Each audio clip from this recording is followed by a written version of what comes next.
शांति 27 मई 2026 बाबा के महावाक्य। मीठे बच्चे, कालों का काल बाबा आया है। तुम्हें काल पर जीत प्राप्त कराने। मन मनाभव के मंत्र से ही तुम काल पर जीत पाएंगे। प्रश्न, रूहानी बाप तुम रूहानी यात्रियों को कौन सी एक विशेष शिक्षा देते हैं? उत्तर, हे रूहानी यात्री, तुम देही अभिमान छोड़ देही अभिमानी बनो। रावण ने आधा कल्प से तुम्हें देही अभिमानी बनाया। अब आत्म अभिमानी बनो। यह रूहानी ज्ञान सुप्रीम रूह ही तुम्हें देता और कोई दे नहीं सकता। गीत ओम नमो शिवाय। ओम शांति। बच्चों ने अपने बाप की महिमा सुनी। गाया भी जाता है, ऊंच ते ऊंच भगवान। वह है सब बच्चों का बाप। बाकी जो भी हैं आपस में सब ब्रदर्स हैं और सबका बाप भी एक है। वह है शिव बाबा। बाप ने समझाया है, हे बच्चों, भक्ति मार्ग में तुमको दो बाप हैं, लौकिक बाप और पारलौकिक बाप। रचयिता से रचना को वर्षा मिलता है, वह है हद का वर्षा। यह है बेहद का वर्षा। बेहद का बाप तो एक ही है, जिससे बेहद का वर्षा मिलता है। वह है निराकार। उसका नाम है परम पिता परमात्मा शिव। कहते भी हैं शिव परमात्माई नमः। वह है ऊंच ते ऊंच।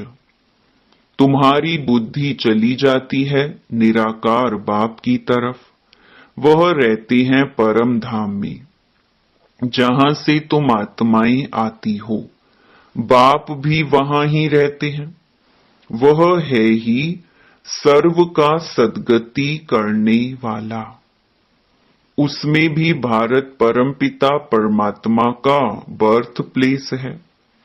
शिव जयंती भी यहां मनाते हैं। उस रूहानी बाप को ही ज्ञान का सागर, पतित पावन, लिबरेटर, गाइड कहा जाता है। वही दुख हरता सुख करता है। यह भारतवासी जानते हैं। यह दुख धाम है। भारत ही सुख धाम था। बाप बच्चों को बैठ समझाते हैं, हे भारतवासी, तुम विश्व के मालिक थे, जबकि तुम्हारा आदि सनातन देवी देवता धर्म था। देवी देवता धर्म श्रेष्ठ, कर्म श्रेष्ठ थे। अब यह धर्म भ्रष्ट, कर्म भ्रष्ट बन गए हैं। अपने को पावन देवता कहला नहीं सकते। कलयुग अंत तक भक्ति मार्ग चलता है। इसमें ज्ञान होता नहीं। ज्ञान से होती है सद्गति। सर्व का सद्गति दाता बाप जब तक ना आए तब तक सद्गति हो ना सके। बाप कहते हैं, मैं कल्प के संगम युग पर आता हूं। इस समय है ही पतित दुनिया। पावन एक भी होता नहीं। भल सन्यासी पवित्र बनते हैं, परंतु फिर उनको पुनर्जन्म तो यहां ही लेना है। विष से जन्म लेना पड़े, वापिस जाने का है नहीं। जब चक्कर पूरा होता है तभी बाप आकर ले जाते हैं। इनको कहा ही जाता है रूहानी ज्ञान। सुप्रीम रूहू रूहानी ज्ञान देते हैं। सुप्रीम रूहू ही ज्ञान का सागर पतित पावन है। बाकी शास्त्रों का ज्ञान तो है भक्ति मार्ग। बाप कहते हैं यज्ञ तप तीर्थ आदि करते और ही नीचे गिरते आए हो। तुम पहले सतो प्रधान थे। भारत में प्योरिटी थी तो पीस प्रॉस्पेरिटी भी थी। हेल्थ वेल्थ दोनों थे। आज से 5000 वर्ष पहले की बात है। यह भारत स्वर्ग था। उस समय और कोई धर्म नहीं था। सिर्फ एक ही आदि सनातन देवी देवता धर्म था जो परमपिता परमात्मा ने स्थापन किया। स्वर्ग की स्थापना तो वही करेंगे। मनुष्य तो कर ना सके। ऐसे तो नहीं कहेंगे श्री कृष्ण रचयिता है। नहीं, रचयिता एक ही निराकार शिव है। बाकी है उनकी रचना। रचयिता से ही रचना को वर्षा मिलता है। बाप समझाते हैं मैं तुम्हारा बेहद का बाप हूं। तुमको बेहद का वर्षा देता हूं 21 जन्मों के लिए। सूर्यवंशी चंद्रवंशी पवित्र धर्म स्थापन करता हूं। ब्राह्मण धर्म है चोटी। सबसे ऊंच है रूहानी बाप। रूहों को आप समान बनाते हैं। बाप ज्ञान का सागर सुख का सागर है तो तुमको भी बनाते हैं। भारत ही सुख धाम था, अभी तो दुख धाम है। बाप कैसे आते हैं यह किसको भी पता नहीं है। सतयुग आदि से कलयुग अंत तक यह सारी हिस्ट्री ज्योग्राफी भारत की है। यह लक्ष्मी नारायण कितने हेल्दी वेल्दी थे, कभी बीमार नहीं पड़ते थे। अभी काल पर विजय पाने की शिक्षा ले रहे हैं। बाप जिन्हें कालों का काल महाकाल कहा जाता है वह तुमको काल पर विजय पहनाते हैं। नाम भी सुना शिवाय नमः। तुम ऐसे तो नहीं कहेंगे परमात्मा सर्वव्यापी है, कुत्ते बिल्ली में है। इसको कहा जाता है धर्म की ग्लानि। बाप की ग्लानि करते हैं। अभी यह है कल्प का संगम समय। इस समय ही विनाशकाली विपरीत बुद्धि कहा जाता है। अब विनाश तो सामने खड़ा है। गीता में भी लिखा है यादव कौरव पांडव क्या करत भाई। सर्व शास्त्रमयी शिरोमणि श्रीमद् भगवत गीता है। गीता में भी लिखा है यादव कौरव पांडव क्या करत भाई। सर्व शास्त्रमयी शिरोमणि श्रीमद् भगवत गीता है। उनसे ही फिर और शास्त्र निकले हैं। तुम जानते हो गीता है डेइटी धर्म का शास्त्र। बाप कहते हैं मैं आता हूं तुमको शूद्र से ब्राह्मण बनाता हूं, फिर 100 देवी देवता बनाता हूं। फिर तुम क्षत्रिय वैश्य शूद्र बनते हो। बाप समझाते हैं तुम 84 जन्म कैसे लेते हो। सबसे जास्ती जन्म जरूर वह लेते हैं जो पहले पहले सतयुग में आते हैं। मैक्सिमम 84 जन्म लिए हैं तुम भारतवासियों ने, मिनिमम 1 जन्म। यह भी बाप ही बैठ समझाते हैं। बाप बिगर किसको ज्ञान का सागर नहीं कहा जाता। पतित पावन ज्ञान का सागर कहने से बुद्धि ऊपर चली जाती है। बाप ही सबको लिबरेट कर वापस ले जाते हैं। सर्व का सद्गति दाता एक ही बाप है। अच्छा, फिर सर्व की दुर्गति कैसे होती है? कौन करता है? सद्गति सतयुग को, दुर्गति कलयुग को कहा जाता है। बाप कहते हैं, मैं कल्प कल्प तुम बच्चों को आकर सद्गति देता हूं। तुम बच्चे सारे वर्ल्ड की हिस्ट्री ज्योग्राफी जानते हो। स्कूलों में तो आधी हिस्ट्री ज्योग्राफी सिखाते हैं। सतयुग त्रेता में कौन राज्य करते थे, किसको पता नहीं। चित्र तो बरोबर हैं।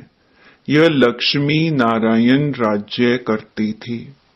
कितना समय वह राजधानी चली, तुम बता सकते हो? क्रिश्चियन डिनाइस्टी 2000 वर्ष चली। बौद्ध डिनाइस्टी इतना समय चली। इस्लामी आदि आदि। उनके आगे फिर चंद्रवंशी थे जो 1250 वर्ष चले। सतयुग त्रेता में सूर्यवंशी चंद्रवंशी ही थे और कोई धर्म नहीं था। तुम ही सूर्यवंशी चंद्रवंशी बनते हो। अब फिर से बने हो ब्राह्मण वंशी। यह सारा नाटक भारत पर ही बना है। भारत ही हेल और हेवन बनता है और धर्म वालों के लिए नहीं कहेंगे। वह तो हेवन में होते ही नहीं। कोई मरता है तो कहते हैं स्वर्गवासी हुआ, परंतु समझते नहीं। नर्कवासियों को तो नर्क में ही जन्म लेना पड़े। स्वर्गवासी स्वर्ग में ही पुनर्जन्म लेंगे। तुम बच्चे समझते हो यह लक्ष्मी नारायण स्वर्गवासी थे। उन्होंने यह राजधानी कैसे पाई? लाखों वर्ष की बात तो याद रह न सके। सतयुग में यह शास्त्र आदि होते नहीं हैं। यह सारी भक्ति की सामग्री है।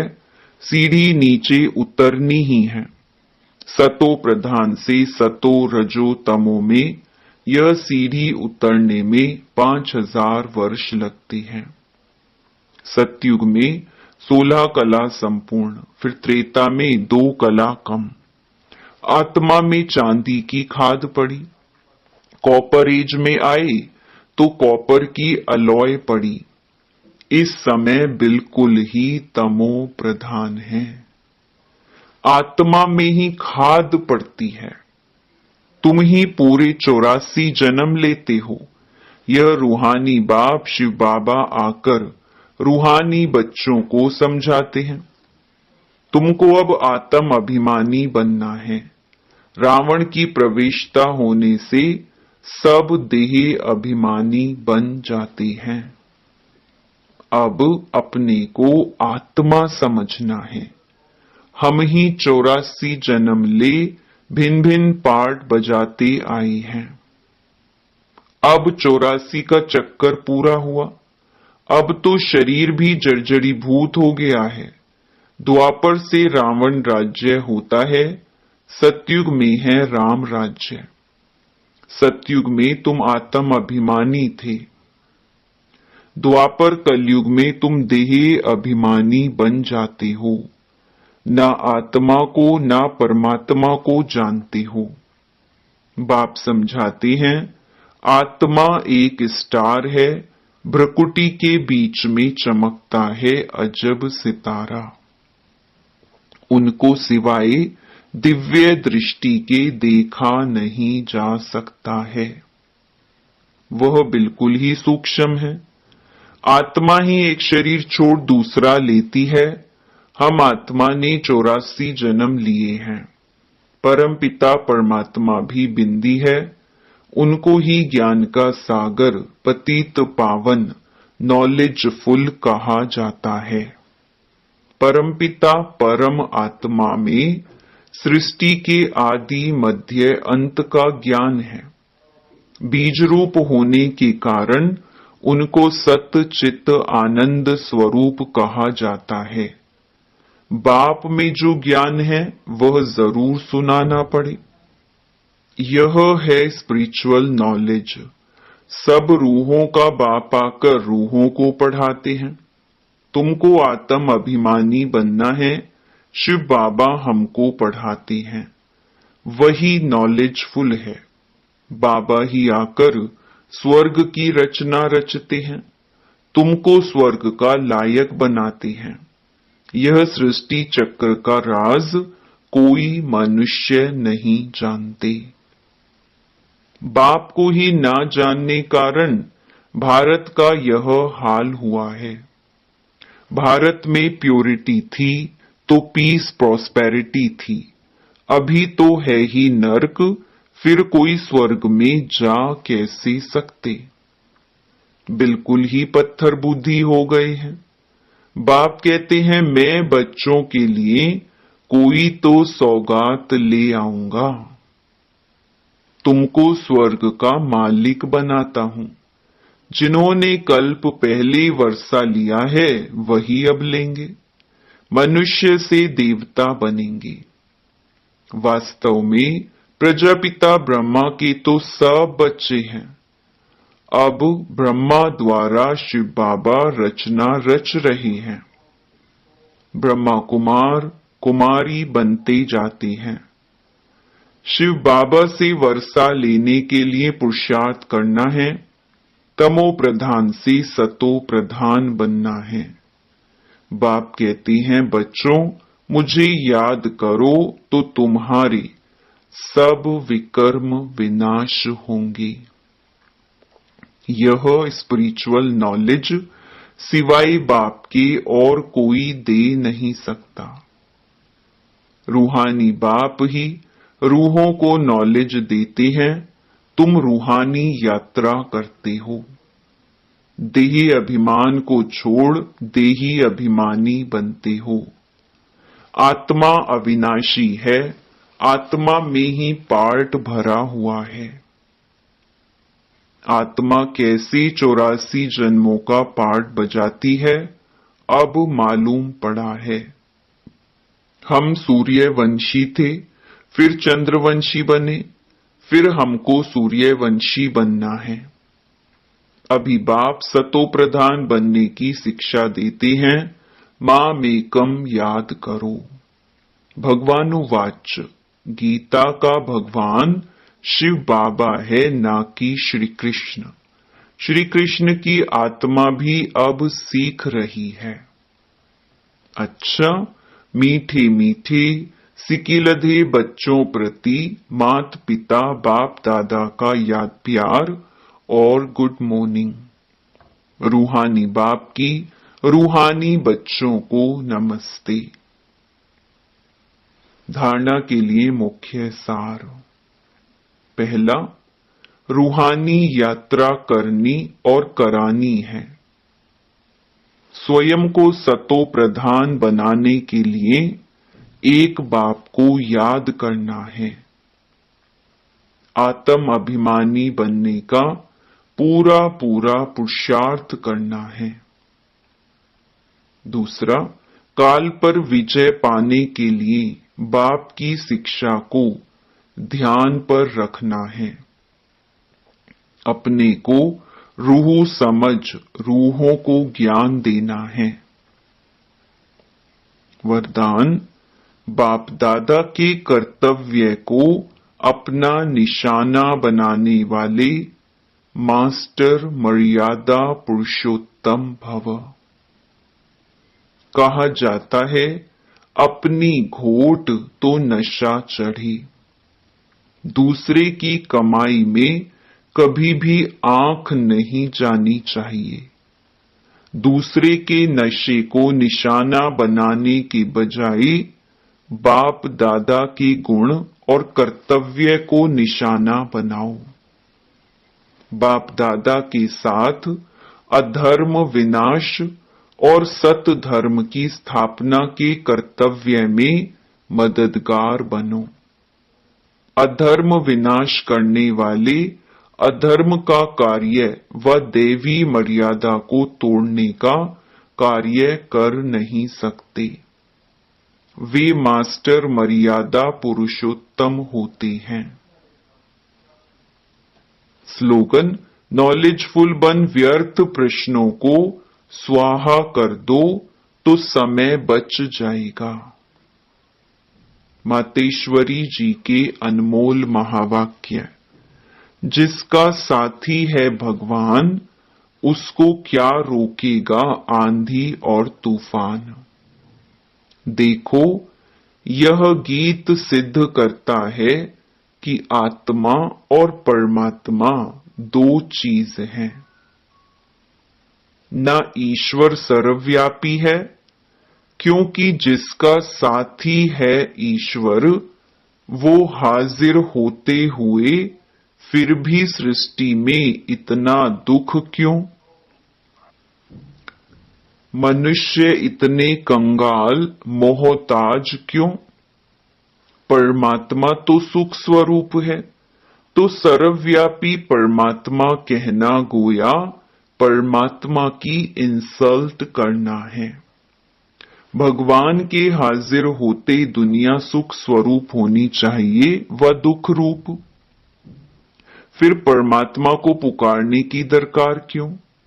तो इस समय माया सर्वव्यापी है, ना कि परमात्मा हाजिर है। परमात्मा सिर्फ एक बार संगम पर आता है, तब उनको हाजिर नाजिर कह सकते हैं। बाकी उनकी याद सबके दिलों में जरूर व्यापक है। शरीर को चलाने वाली शक्ति तो हर एक में भिन्न भिन्न संस्कार वाली आत्मा है, ना कि परमात्मा है। अब विचार करना है कि परमात्मा का साथ क्यों लिया है। इस माया के आंधी और तूफान से पार होने के लिए तो जरूर कोई माया का तूफान है, जिससे पार होने के लिए उस परमात्मा का साथ हम आत्माएं मांगती हैं। अगर वो हाजिर होता तो ना माया की उलझन होती, ना उनका साथ लेने के लिए याद करना पड़ता। तो हम आत्माओं और परमात्मा दोनों का इस खेल में पार्ट है। तो जब परमात्मा आता है तो उनका पूरा साथ ले उनका हो जाना है, तभी माया के तूफान से छूट पाएंगे। भल वो सबका सुखदाता है, परंतु जो प्रैक्टिकल में उनका सहारा लेते हैं, उन्हों को ही साथ मिलता है। तो उन बच्चों को एक्स्ट्रा प्राप्ति होती है, भल वो दुनिया के अंदर आए उपस्थित हुआ है, परंतु ओहो आश्चर्यवत, दुनिया इनको ना जानने के कारण इनका साथ नहीं लेती है। अगर इनका पूरा साथ पकड़ लें तो मदद देने में मशहूर है। कहते हैं, एक कदम तुम आगे बढ़ो तो 10 कदम आगे आएंगे। तो वो संपूर्ण वर्षा देते हैं जिसमें कोई अपूर्णता नहीं होती। अच्छा, ये अव्यक्त इशारे सदा अचल अडोल एकरस स्थिति का अनुभव करो। कोई भी संकल्प आए तो ऊपर देकर स्वयं निसंकल्प होकर चलते जाओ। विचार देना, इशारा देना, यह दूसरी बात है। हलचल में आना, यह दूसरी बात है। तो सदा एक रस, संकल्प दिया और निरसंकल्प बने। सदा ध्यान रहे कि मुझे कर्मेंद्रिय जीत बनना है। कोई एक कर्मेंद्रिय की आकर्षण भी एक बाप का बनने नहीं देगी। एकरस स्थिति में स्थित होने नहीं देगी। अच्छा, ओम शांति।